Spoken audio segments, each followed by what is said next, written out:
While the population of the small village of Naguro in southwest Japan has been in decline for decades now, an army of scarecrows has popped up and outgrown the population of those still left behind.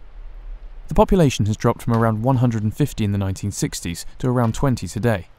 The population growth in scarecrows has been the work of one woman, Tsukimi Iyano. Iyano has been making the scarecrows by hand ever since she moved back to the village to help care for her mother. She made the first life-size doll to resemble her father 13 years ago. She then made more and couldn't stop. Originally, the scarecrows were created not to fill the emptying village, but to do exactly as their name suggests, scare away crows from her crops. The scarecrows, or dolls, are built on a wooden base with newspapers and cloth used to fill them out. They're often dressed in hand-me-downs, and the ones propped up outdoors are lined with plastic to keep them dry. Naguro, like many villages in Japan's countryside, has been hard hit by the younger generation fleeing to the cities for work and leaving mostly pensioners behind.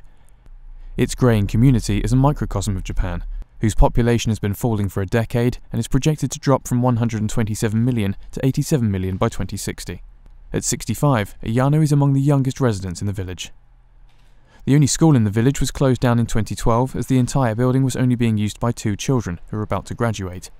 Replicas of those last 2 students, the teachers and even the principal, were added to other scarecrows that now sit silently in empty classrooms.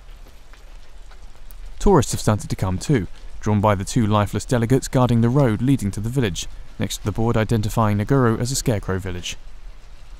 Iyano is happy to show her work to visitors, as long as she's not disturbed while watching her favourite television soap operas. On her daily rounds, she walks around the village bidding her motionless creations a good morning and tends to their needs.